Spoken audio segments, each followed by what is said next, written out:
Welcome to the Executive Innovation Show podcast, where we bring you real executive conversations with industry game changers and thought leaders. We ask the questions you're thinking, what you're scared to ask, and we make your brain hurt afterward. With your host, Carrie Chitsey Wells, co-founder and CEO of One Touch Video Chat, live video interviews, and the nonprofit Humans Helping Humans. Hello, everybody, and welcome to today's podcast. We have some great topics to talk about today. We're going to be talking about mental health stigmas in the Jewish community. And so happy to have our guest with us today, Faye Brazel, a licensed therapist and founder of OK Clarity, a platform connecting the Jewish community with elite mental health professionals. And I also have with me today my co-host, Daniel Miller, the executive director of the nonprofit Humans Helping Humans. Faye, welcome to the show. Hi, I'm happy to be here. Great. Thank you. Well, want to talk a little bit. We love hearing kind of the backstory. And so can you tell everybody a little the backstory of why you founded OK Clarity and how that all came about? Yeah, of course. That's the best part of the story. There you go. So I'm a therapist by trade, working in the clinic setting, doing getting my licensure. And something that I kept seeing over and over was how many people were coming in struggling with so many of the same kind of issues within the community. And everyone thought they were the only one. Nobody knew that, the person right before me and the person right after me was struggling with something so similar. And that really bothered me. Obviously, as a therapist, you're not going to be like the person, this person has that as well. And even just to allude to it just sounds so cliche, like you're not the only one. I wanted to provide something more in the sense of having people be able to connect with others in a safe way to see that they weren't the only ones with those issues or similar issues. That's what started OK Clarity. So we started as a forum, an anonymous forum community. Then we added some articles. And as I continued doing this, it evolved into something more because I realized there is really no mental health platform online for the Jewish community. Then another issue I realized was that professionals didn't have a way to connect with clients directly. Things were still, a little backdated where people were calling referral agencies for therapists and asking, word of mouth, but that was also very limited because of stigma. So I said, why not have a platform where Jewish professionals that work with the Jewish community can, so to speak, be showcased or have a platform where they can be found and take away that like intimidating hierarchical approach with clients and therapists, but that they can be connected with directly. That's what sort of spiraled, into OK Clarity as it is today. That's awesome. And you mentioned one thing earlier that I wanted to talk about. We talk a lot about on the podcast of the barriers to getting seeking help for mental health. And one of those is a culture of stigma.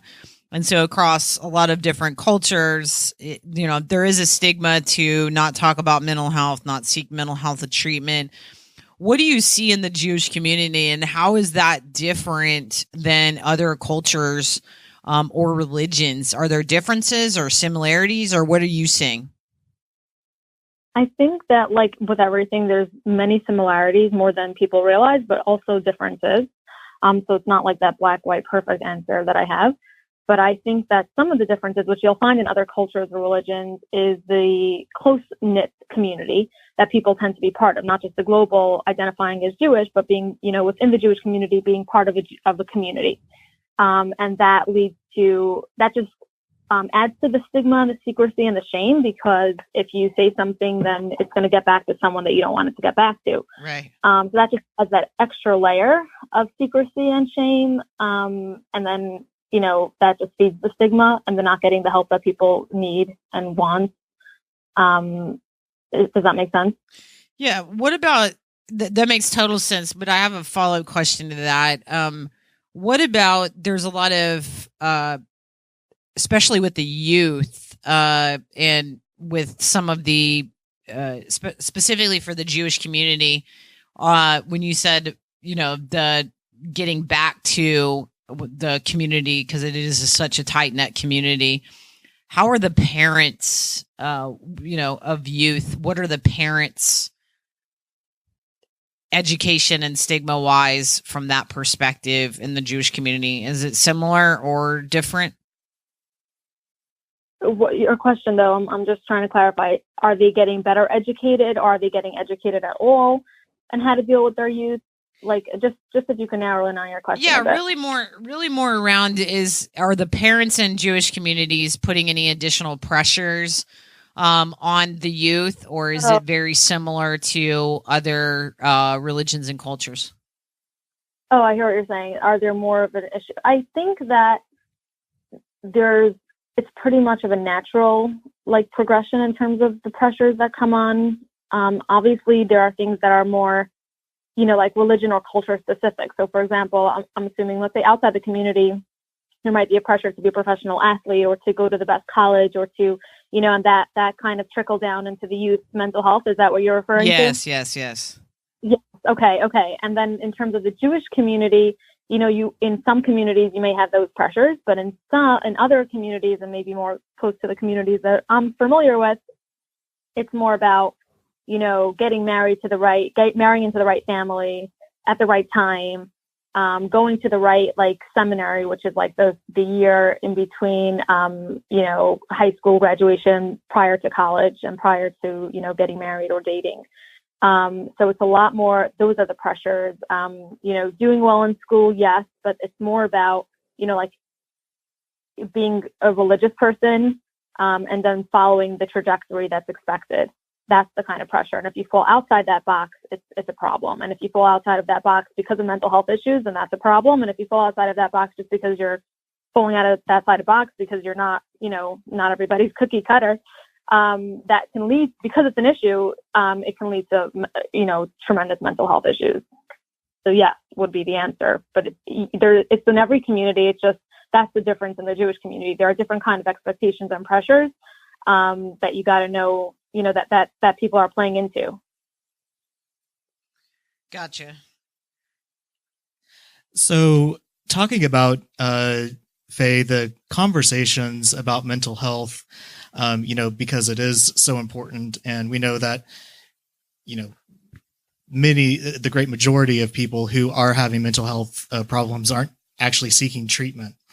So at Humans Helping Humans, along that same line with the last question, we're laser focused on youth and youth mental health, and that sort of thing. So are parents talking to their kids about depression and anxiety at all? Or is that something that's still maybe a little bit still taboo? Are schools having those conversations with the youth, or is really nobody having those conversations? I would say more like the latter, that from what I know of, I can't speak for everybody, obviously, and I'm not, in the most, in that space to know exactly what's going on. I don't work in a school setting. I think we're moving in the right direction in the community. Okay, good. And in different, and every community sort of does their own thing. So I'm certain that there are schools that are educating parents, and there are parents also that I'm sure are educating. But I would say the vast majority, if it's something that's new outside the community, chances are it didn't yet trickle into the norm of our community. Do you know what I'm saying? So yeah. I think that what you're doing is pretty progressive, and the world is ready for that. And I think that it's definitely within the next decade, it will be mainstream in our community or much more popular. That would be an amazing feat to have it within a decade. Obviously that's the goal, I think, for a lot of people. What I would say is though, one more point on that. I think that a big change that there is already happening is that the school personnel are more trained. I think that's something that has already been accomplished. I think that there's no such thing as the school teachers, principals not having these conversations in terms of looking out, what to look out for in the children. Are they actually speaking to the children about it, educating about that, speaking to parents about it, helping parents educate their children? That I'm not sure of. I wish. I don't know. No, that's really great about, and that's definitely something that we have seen as well.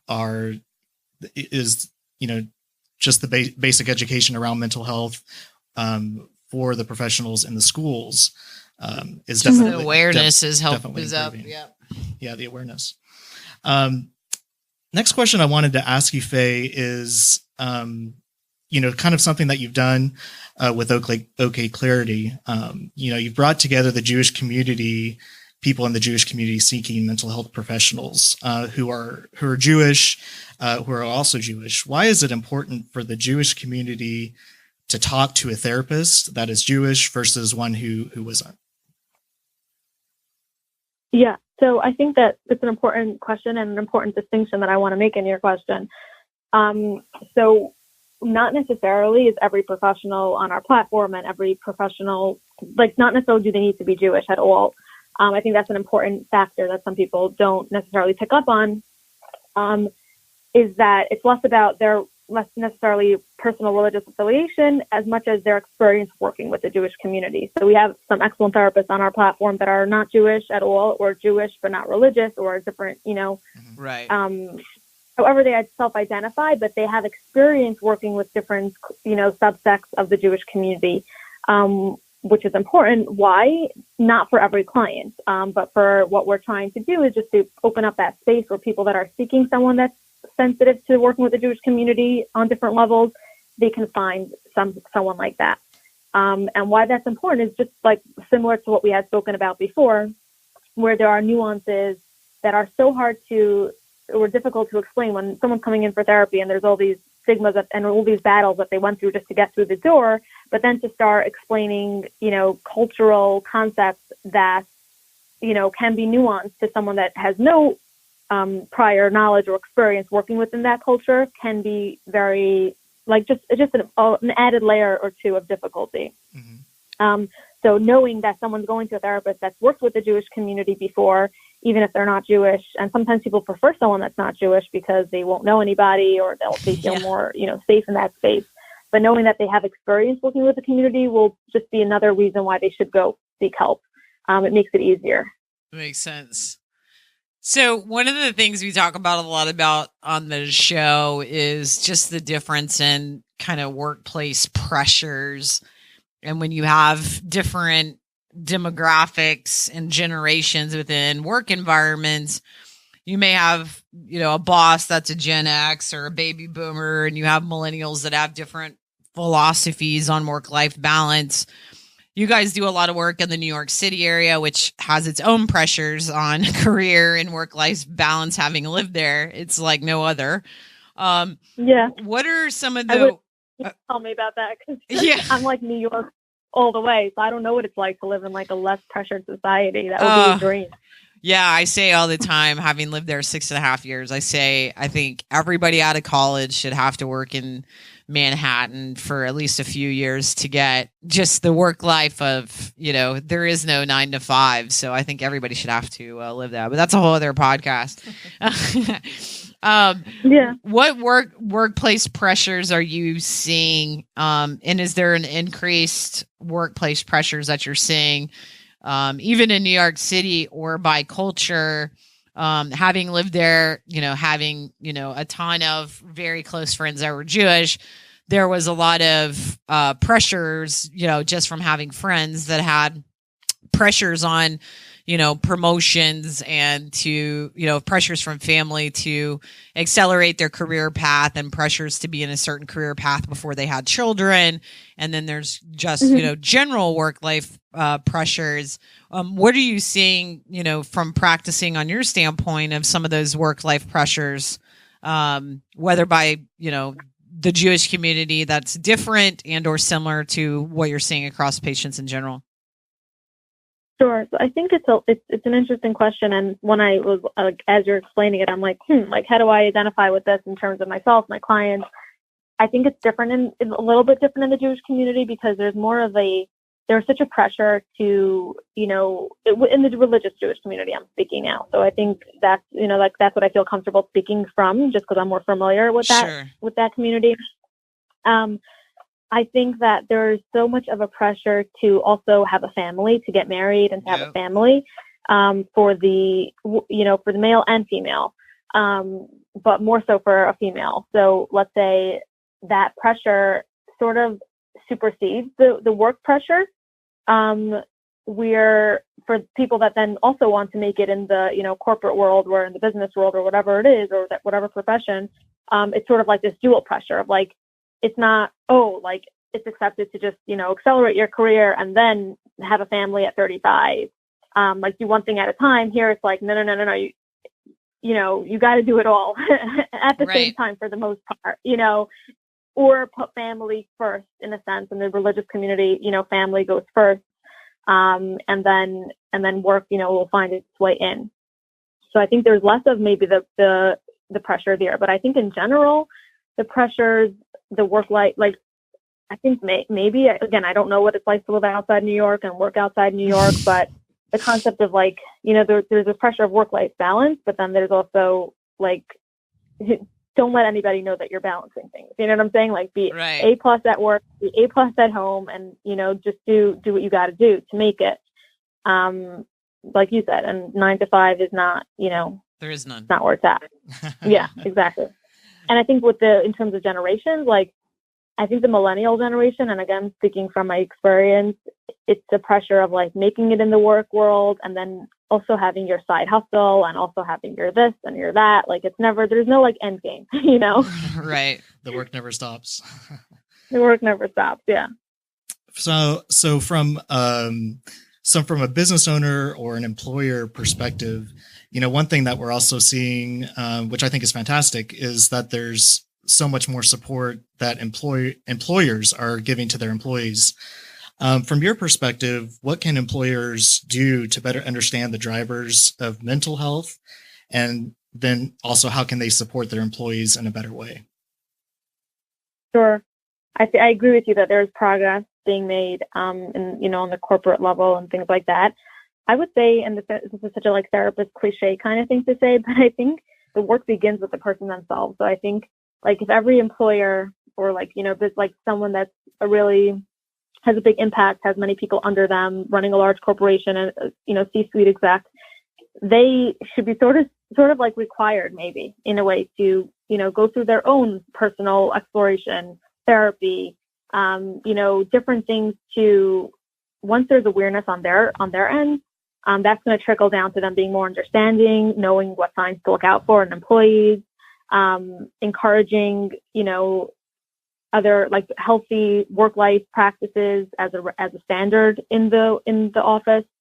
Does that make sense to you? Like, yeah, totally.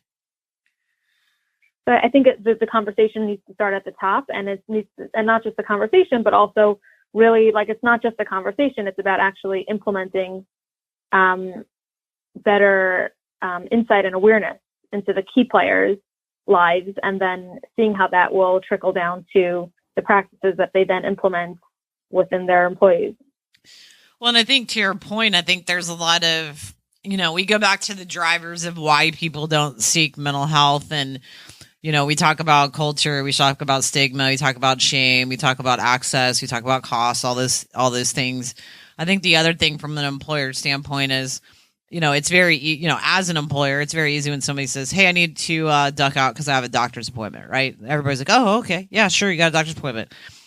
But nobody wants to say, hey, I need to duck out, every Thursday from 1 to 3:30 because I need to go see my therapist. And everybody's like, oh, what's wrong with you? Right. So exactly. I think we need to, which goes to my next question. So I think employers need to, employees don't want to discuss that, but I think we need to be flexible on, if somebody is going to therapy, because then they're going to be, happier, more productive at work. And obviously there's a direct correlation there. Exactly. So one of the things I do want to talk about is, mental health appointments.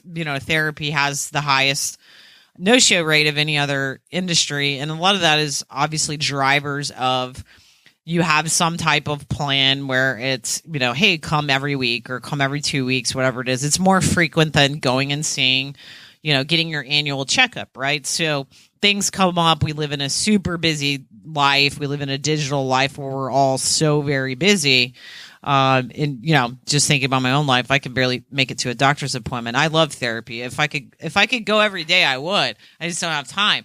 But as taking off your clarity hat for a second and just putting on your therapist hat, however, as a therapist, how are you thinking about your current clients and the lives they live. And, it may take 2 hours round trip to come to an hour therapy appointment. And it's not feasible for any of our lives to take off 3 hours a week, but if you don't go to therapy and you need to go to therapy every week, there's a lot that happens in our lives that change if you miss an appointment or whatever it may be. So how, as a therapist, are you thinking about how to proactively, continue and have those engaging relationships with your clients, but make it more convenient for them? Mm-hmm. Absolutely. How are you thinking about it from that standpoint? I lost one word at your last question. Say that again, the last sentence. How are you thinking about, as a therapist, how are you thinking about, making it more convenient for your patients and making sure that they're able to, come and engage with you on a, weekly basis or whatever. And it's convenient so that they want to come and they can come in a more, maybe it's a virtual manner, maybe it's, homework from, CBT technology, or how are you thinking, to reach those clients and engage with them, but make it more convenient using today's digital world? Sure. I think that telehealth is definitely, it's on the rise, even though it's been for a while, and definitely something I implement and practice. Phone sessions is always an option. I think that the younger generation is more receptive to that. Right. And that's going to be, and that's why it's more of in the future, even though it's happening now, it's not as accessible, so to speak. But for my younger clients, summertime, when people are away, or just the distance is, greater for some reason, and they just want more time on their hands. So it's definitely like phone sessions is something we implement. And I think there is so much value in something other than the face-to-face. Yes, you can never say that that's not valuable, the face-to-face, and it's always going to be more in some ways than anything else. But just a simple check-in via phone, via, video technology, even via chat, like texting, that moves mountains. So I'm all for it. And that's something that's definitely growing in my practice. And even with my platform, I definitely want to implement something like that. Initially, my dream was to create a space where there can be virtual therapy in the Jewish community. And instead of building that technology, we sort of built this as like the ground level. Right. And then to continue our conversation in terms of, just continuing to modernize and develop, because I think that's the way things are going to be. So I'm all for moving with the tide. Yeah, absolutely. Well, awesome, Faye. It has been so great to have you on the show. Go to okclarity.com to find out more about what Faye's up to and how she's making impacts in the mental health world. To learn more about Humans Helping Humans, you can go to helpinghumans.care. Click the links in the show notes if you want to learn more. Faye, we will continue to watch the journey and what you guys are doing, and we really appreciate all your hard work in the mental health community. Thank you. It's been a pleasure to be here, and likewise, we'll continue to be in touch. Awesome. This podcast has come to a close. To hear more from the Executive Innovation Show podcast, subscribe, submit questions, and share the love. Follow us on social. We're everywhere.